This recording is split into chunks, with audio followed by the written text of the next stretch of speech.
Hey, hey, audiences, welcome back. Welcome to the Q&A for the program Untapped Talent. The future is female. We have some great filmmakers with us.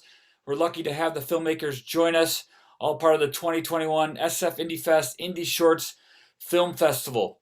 Um, so I'm Jason Wallos, the shorts film programmer, and I'm going to let the filmmakers introduce themselves. Filmmakers, I'll call you out if you could, your name, your role in the movie, the title of your movie, and a brief synopsis of what it's about. Although we don't have as many people here in this one as we do in like the horror genre or the comedy genre. So if you want to take a little bit longer to tell us about your film, you can, even though we just watched all these lovely movies.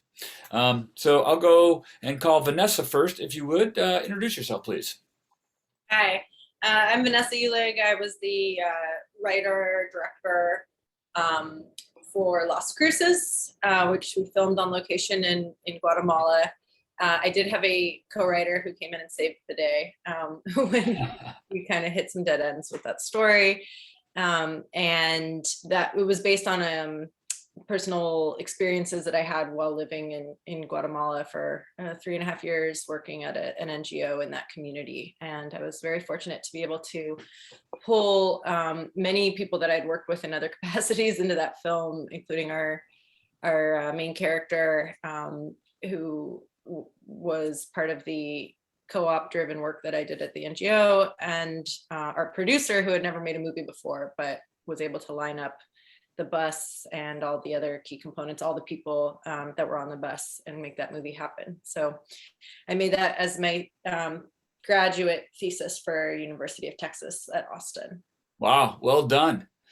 Very well done. And making movies is challenging, period, let alone the locations, younger people, traveling vehicles, all that stuff. So quite the accomplishment. Well done. Thank you. Where'd you shoot it? It was in kind of outside of Antigua, Guatemala, Okay. between Lake Atitlan and Chimaltenango Okay. in Guatemala. Yeah. Excellent. We'll talk more about that in a moment. Lisa, welcome. Introduce yourself, please. Hey, I'm Lisa Thomas. I work out of New York City, largely in animation, but this project is not animated. It's what I call a music novella. It's sort of a hybrid music video sort of short film. I was very inspired by, it's called Candy Store, and it's very inspired by like films of the silent era. Mm. So the basic premise of it is it's about this couple, Marge and Moisha Zishi, who have a struggling business. So it's a candy store business, and they take matters into their own hands and they burn it down to get the insurance money. So we filmed this at the like height, kind of the height last summer of COVID, like when everything in the country seemed to be burning down, and the Black Lives Matter movement and all of that stuff was like raging, and we were like doing this at the exact same time. And for me, and like a lot of the filmmakers in the New York area, we were all kind of in this quarantine and lockdown. We were just like very frustrated, and we're like wanting to make something, but nobody much was shooting at the time when we did our project. And so I reached out to a few people, and I was like, look, I know there's all these new safety protocols going on with SAG and all the like unions. And even though this was a non-union, very independent project for this band, the Dust Bowl Fairies, who's like stars in the piece. I was like, if we can all go get COVID tested and follow these safety protocols, there's no reason why we can't make some kind of short piece of art during this time, since we're all sitting home doing nothing. And so when the DP and a couple of the like heads of the department sort of like agreed, yeah, let's go get COVID tested, let's do whatever we have to do and be safe and socially distanced and follow these new guidelines, people really came together and were super psyched to make this piece. And I just feel like incredibly grateful to everybody that sort of came together in that time when it was still like pretty new for people to go back shooting in live action. Yeah, right on. It almost, I mean, maybe not, but for me, watching your music novella, it almost seems like it enhanced the performance, if that makes sense. Like I can see it in your faces. Like we're in the middle of, now that you say that, I can think Yeah. back to it, go, oh yeah, they're in the middle of the pandemic. Yeah, we definitely were in the like kind of the beginning. A lot of us were it was like the first time we were back on set together after everything had shut down. So it felt really great to be making this piece at that time. And this was a project that I'd wanted to make for a few years for this band, the Dust Bowl Fairies, because it's a song that they perform when they perform live. And they too, like musicians, just like filmmakers, were all shut down during this period. And but I never knew quite how to do it because of the fire aspect. I was like, I don't know how to make this thing safe, and I'm not like a fire expert or anything. But then we sort of just figured it out because we had nothing else to do. I was like, so I talked to as many special effects people and fire people as possible, and I was like, I just want to make this thing when there's nothing else going on. So I'm so excited that it's having a life and it's Yeah, one of the pros, if you will, of lockdown is hopefully more time, the time for whatever, like creativity. Anyway, so let's continue. Jody, introduce yourself, please, and your film. Okay, so I'm Jody Levitan. I wrote and executive produced Finding Distance.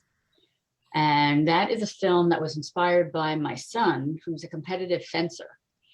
So, and he was on the national circuit, and it was a very, I've never been close to like elite athletes and Olympians and all these people.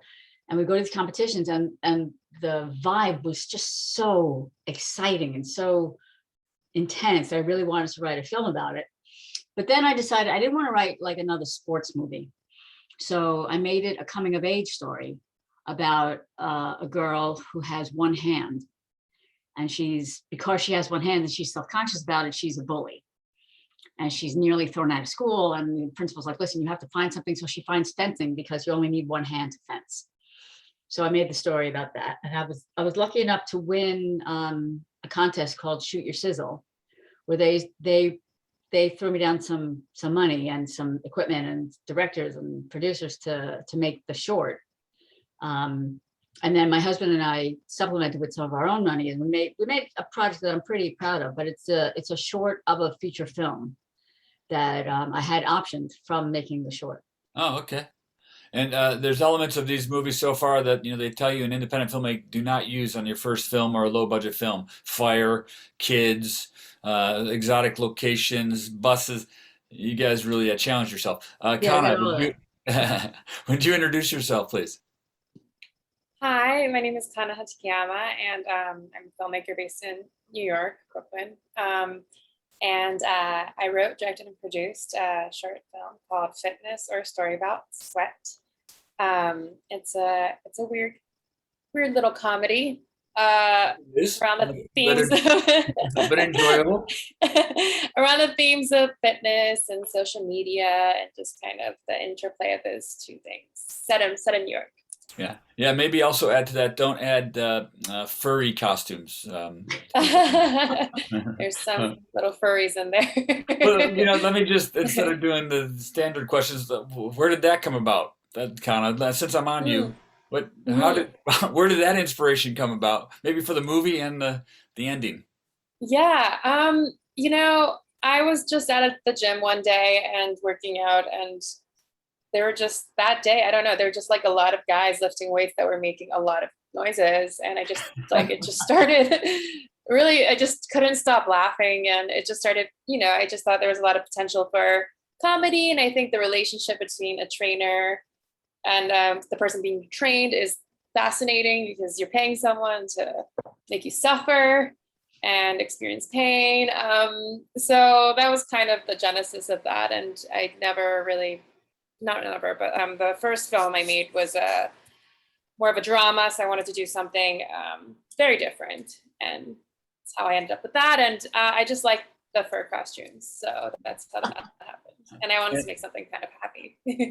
and Vanessa, you kind of hinted at your inspiration because of your travels, but tell us more about the catalyst and the growth of the film, the idea of the film. Yeah. I was really struck by the juxtaposition, like in the role that I was serving there, living in Guatemala as a, relatively well-paid NGO worker, white NGO worker in rural Guatemala, working with women earning many times below the poverty line in an industry that was subject to middlemen and exploitation in weaving textiles and trying to export their products to market and sell into tourism economy. I just was wrestling with a lot of moral issues about my role there, and really wanted to highlight a community that, you know, is really not very well known outside of Guatemala, and kind of some of the ethical issues that people there are, women there specifically, are dealing with to provide for their families. And I was having a very hard time doing it, to, you know, try to tell a story that wasn't really my story in a way that was responsible. And the kind of the thing that made the whole film gel was when I found the female protagonist from the United States who was coming down, Tatiana, and she and her, I kind of decided to tell the story through the lens of like tourists who considered themselves maybe a little bit more responsible tourists, or Right. you know, not the bad kind, I guess, and what they would do when faced with a handout situation, essentially, or something that they were not really well equipped to look favorably upon. Right. And so those characters were actually just like friends of mine who played themselves and didn't Wow. have any acting experience, and took it Wow. away. You know, they just kind of made that piece of it their own, and I was able to really focus on working with Petrona, who played the lead, the indigenous mother, and try to wrangle the indigenous Guatemalan cast to be able to feel safe and comfortable on screen. How long did it take you to write that? Oh, almost a year. Oh, that's not bad. Yeah. And Wow. I think, I mean, in truth, this is such a deceptive environment because I don't know how many people will see this, but you know, in truth, I think that a few more iterations would have really helped. Like I was like revising it really right up to the day, and As filmmakers, you never feel finished. yeah, It's kind I'd of- still really like another chance to go and that will never go away. few more people. I will Lisa- say we rewrote, like after we did principal photography, which was everything with the bus, and kind of the first 2/3 of the film, I came up and edited it back in the United States and realized that like the story didn't have a strong ending. And I went down and shot kind of a few more really pivotal scenes. So we were writing in the edit as well. Got it.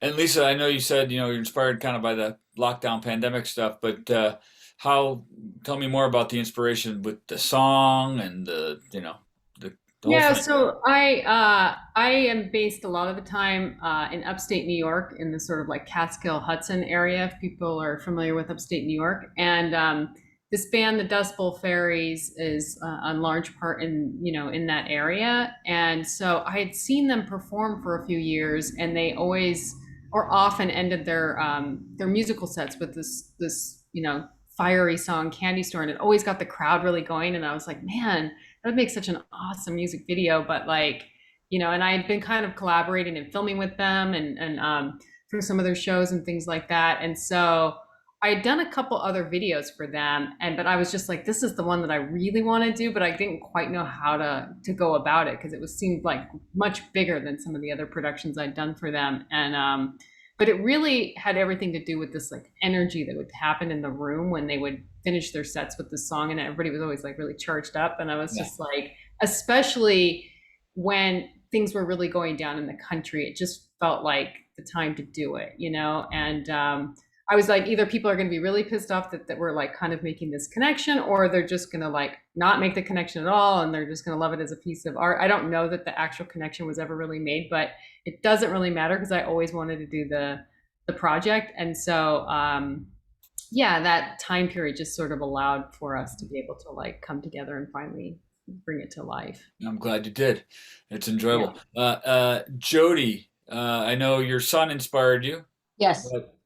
The story, and if your son is the inspiration, why did you go and put a female lead for The Fencer?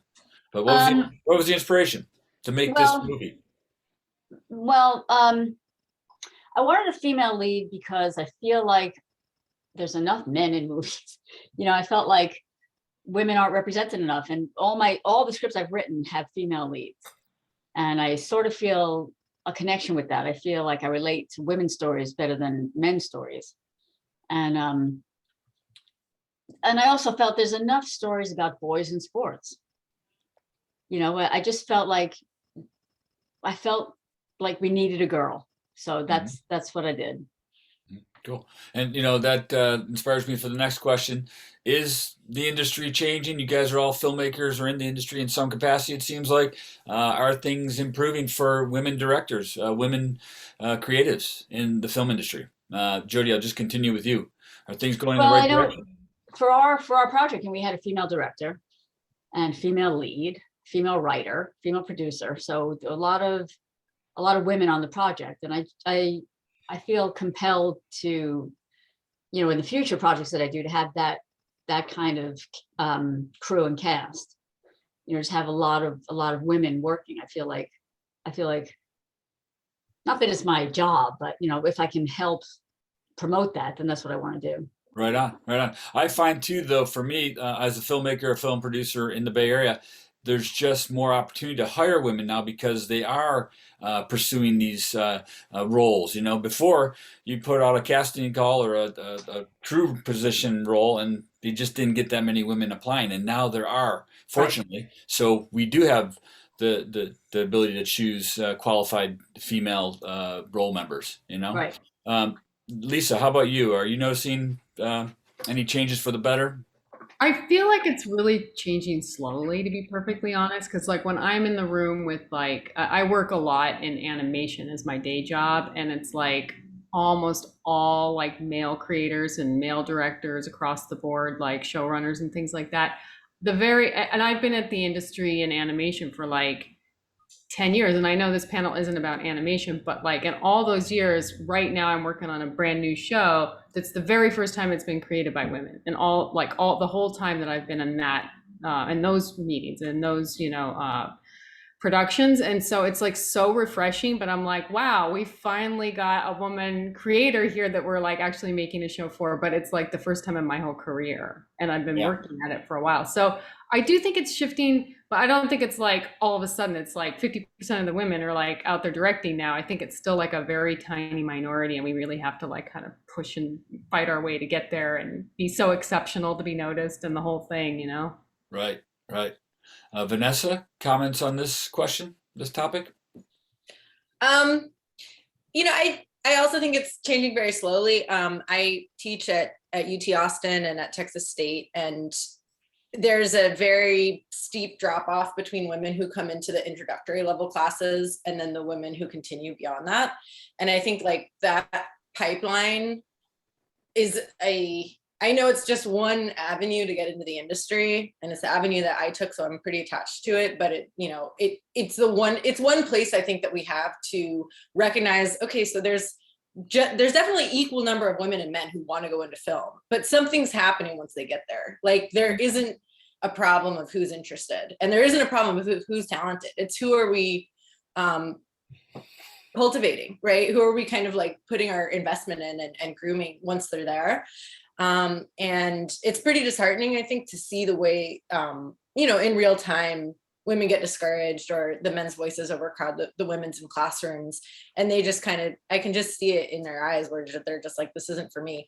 And I don't know, I'm limited in what I can kind of legally do in a classroom, but like, I'd love to pursue, offer classes only for women, or offer more outside extracurricular kind of community-based groups for women, and just recognize like that's not an extra piece, that kind of is the piece that's going to be necessary, I think, to kind of get them all the way through. Right. Yeah, I have to say, these films, we could have a music video program, we could have a comedy program, we could have narrative, global perspectives. Your films could have went in other genre or categories, program blocks, if you will. But we had also so many, more so than I've seen before, female submission, director, filmmaker submissions, which was very encouraging. That just created this block right here. The future is female. So right on. Kana, also on this topic, what do you feel about women in film and where it's going?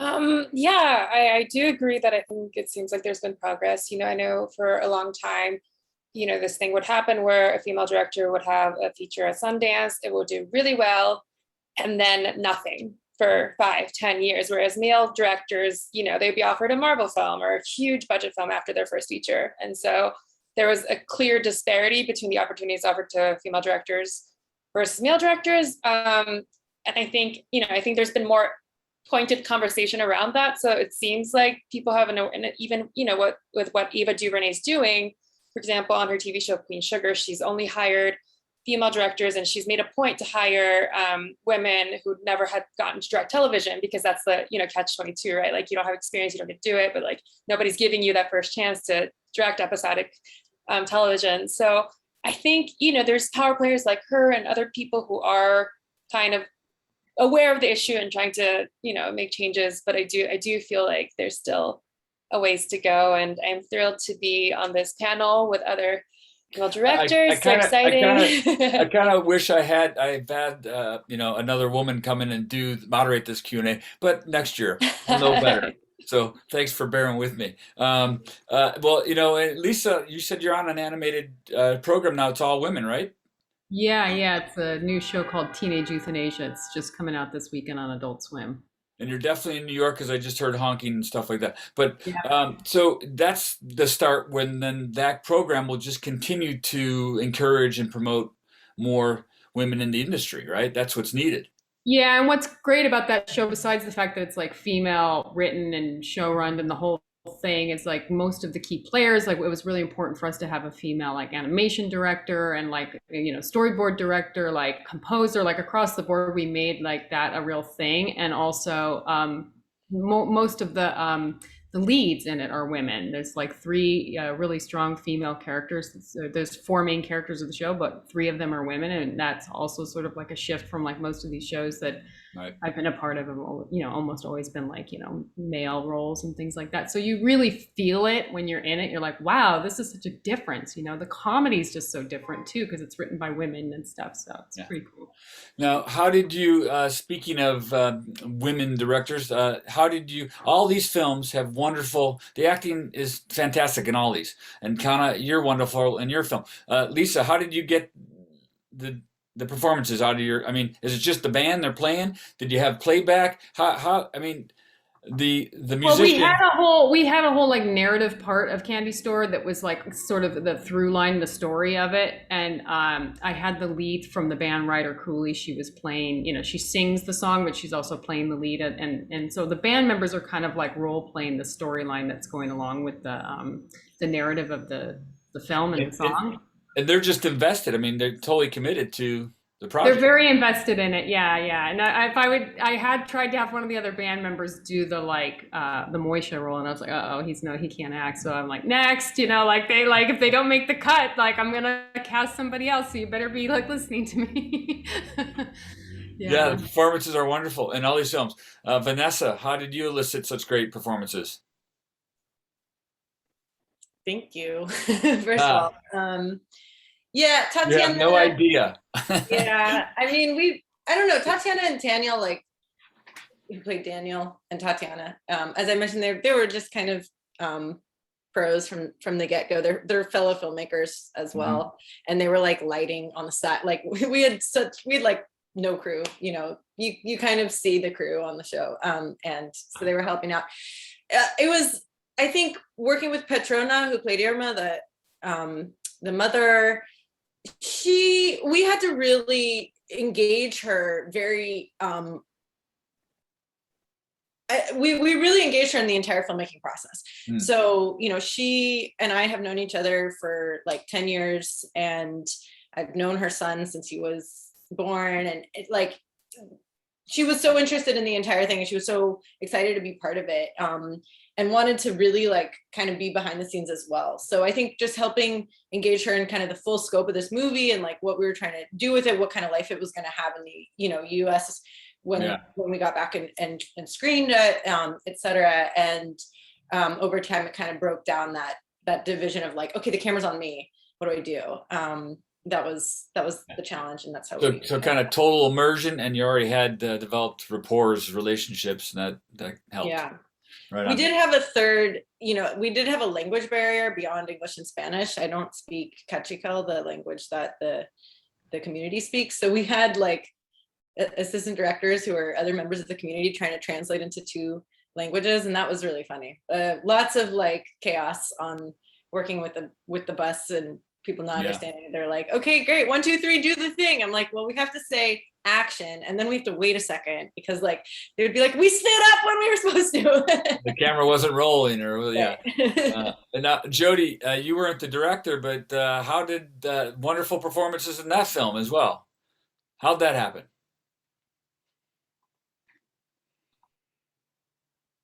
Let me unmute myself. Well, thank you for that. Well, Courtney was just fantastic and really great with the kids. There's just something special about her. We knew that from the start. That's why we wanted her to work on the film. And she just had a knack. I mean, the film is children, teenagers mostly. Yeah. And she just had a real rapport with them and could really relate to them and get the performances out of them. And my son is actually in the film, and I think he's a good actor. He doesn't, but Yeah, well, let me also commend the background extras. Well executed as well. Well done. yeah, thanks. Well, I mean, it was all Courtney because she really handled the set well. She made it a very communal feeling, and everybody was a part. Everybody got to contribute. Everybody's voice was heard, and she just ran a real smooth sailing. It was great. Fantastic. And Kana, how the heck do you direct yourself? I've dreamed of being in a movie that I shoot and act and direct, and there's no way I could wear multiple hats like that. How did you do it? I don't necessarily recommend it. The reason I did it for this one was, I knew exactly what kind of character I wanted this to be. Also, there's like a lot of scenes where I'm doing physical things that have some slight risk to it or are physically unpleasant. And I didn't really want to ask another actor to do it. I also don't want to be liable should anything happen. So I prefer to put myself through it than somebody else. So that was part of it. But my co-star, Lenny Thomas, he's like blowing up now, but he was just so great. And he was down to like play and rehearse beforehand. So I could work everything out. And I also acted in my first film, and that had my mom, who's not an actor. And so I knew that the attention would have to be on her. So with that, I also like kind of rehearsed on my own. So I feel like if you're going to be in it, prepare beforehand, because there's no time or mental space for you to like figure out a performance. It needs to go, and but I'm very excited. I'm not planning on acting in my feature, so I am very excited to be next time just directing and not acting. No, I have to unmute myself. All your pieces are very they're just very well made. Production value is very high quality, and there's some stylistic elements. How'd you achieve that? That's got to be kind of. I'll just keep going with you. The production value is excellent. Any challenges? How'd you achieve that? I think for me, working indie low budget, the way to raise your production value is to choose good locations. Mm-hmm. Mm-hmm.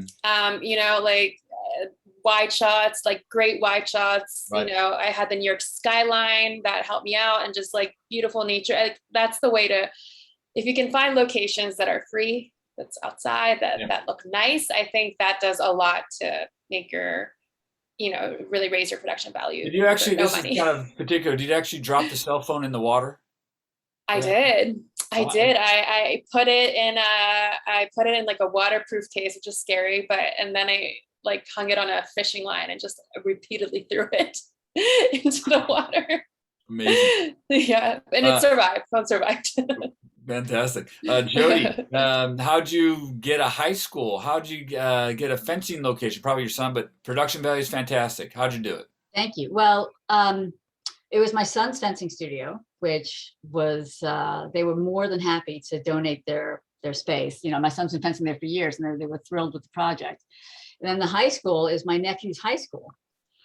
And they donated the time also. They gave us the weekend in the high school to film whatever we wanted, and gave us free reign. So we were really lucky in that regard. Was there a stipulation? You got to use some of our students. You got to donate to the charity. No, Like there's nothing. They just they just let us film. I mean, we did use their students in the classroom scenes because, you know, the kids were excited and we wanted to include them. Yeah. But they just opened the doors to us. It was great. Lisa, also just colorful and, you know, kind of blasts out the screen, the production value. How did you accomplish that? We shot on the Red camera, and we worked with this DP, Nicola Benizzi, who was you know, basically in lockdown with the shows he was normally filming on. So when he said he was willing to come shoot, and I could actually get access to a Red that I knew was just sitting in a place like doing nothing, I was like, oh my God, let's do this. And the key, sort of like what Kana was saying, was like the little town where I have a house in upstate New York is called Catskill, New York. The whole town was basically shut up. Like all the business was closed. And this place where we rebuilt kind of this 1930s candy store or whatever had at one time actually been a candy store, like way back when. And I was kind of like walking around the town, and it was empty and things were like, you know, all closed and whatever. And I saw a for rent sign in the window of this, like what had one time been a candy store years and years ago. And when I called the number on it, and the guy said, oh yeah, and all those old candy cases, they're just in storage, like in the little building, like down the alley. So we could literally like roll in all the old fixtures and like everything, the lights and the like bar stools and the whole thing. It actually like existed just like right around the corner from where it had once been. So when I knew that, I was like, I'm building me a candy store for this. Like I literally was like, it's all here. I was like literally a kid in the candy. Meant to be. The film wanted to be created. Wow, good story. Vanessa, also, production value is outstanding. How'd you get that bus? How'd you pull it off? We had my dear friend Lillian Chinico, who's from Chipiakul, where we shot, who did all of it.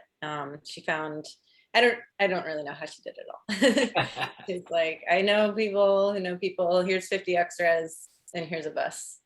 And we had a ton of production challenges, but luckily that wasn't really one. Right. Well, we don't have much more time, but a couple more questions, Vanessa, since I'm on you. What's something you hope audiences take away from your movie? What's an emotion, a feeling? What do you hope?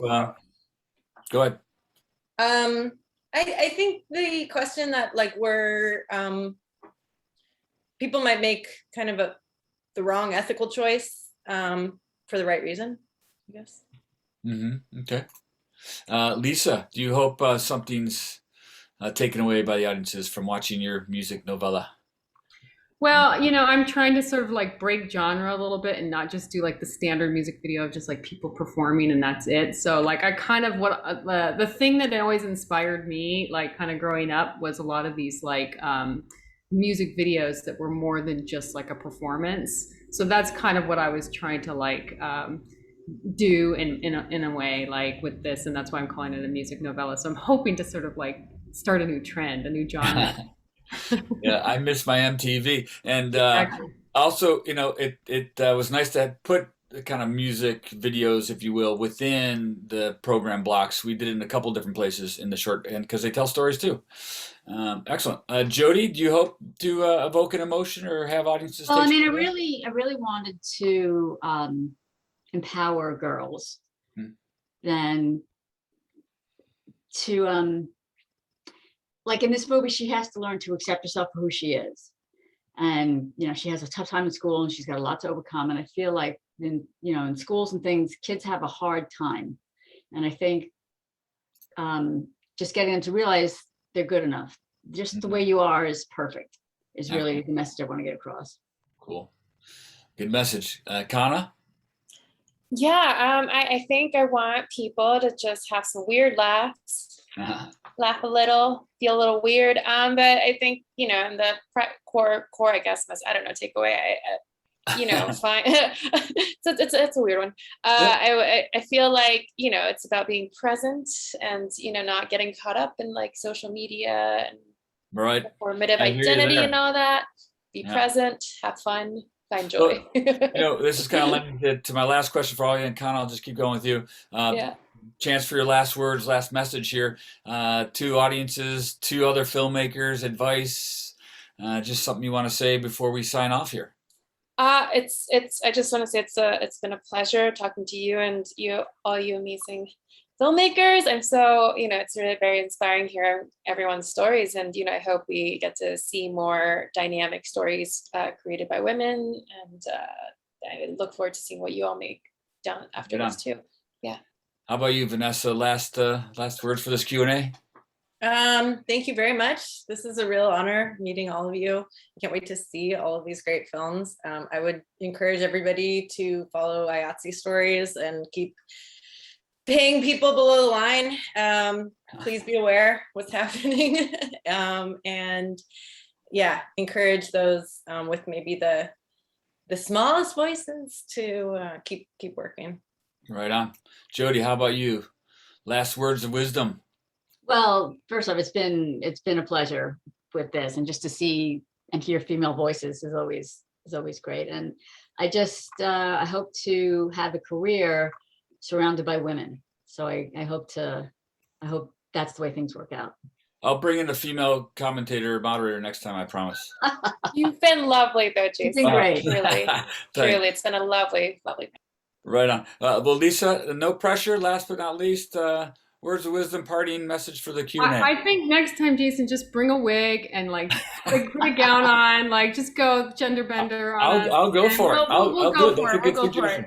You got it. No, I just want women. I don't want women to give up. I think we have a lot to say, and we haven't, always had our time. So I'm really grateful. Like when you said that my piece was in this panel, I was like, oh, this rocks. This is so great. This is exactly the kind of thing I want to be a part of. So I appreciate the festival for making this kind of a block with, to celebrate women filmmakers, and, anything I can do to sort of bring women up. And I'm sure everybody here feels the same way. I'll be doing my part. Right on. Well, I appreciate you guys. I appreciate you filmmakers. I appreciate your movies. Thank you for submitting them to the festival. Thank you, more importantly, for making them and on your accomplishments. So that's all the time we have. I hope to meet you in person someday. And in the meantime, have a good festival run, and good luck to you. Thank you very much. Thank you. You're welcome. you. Be well. Bye. Ciao.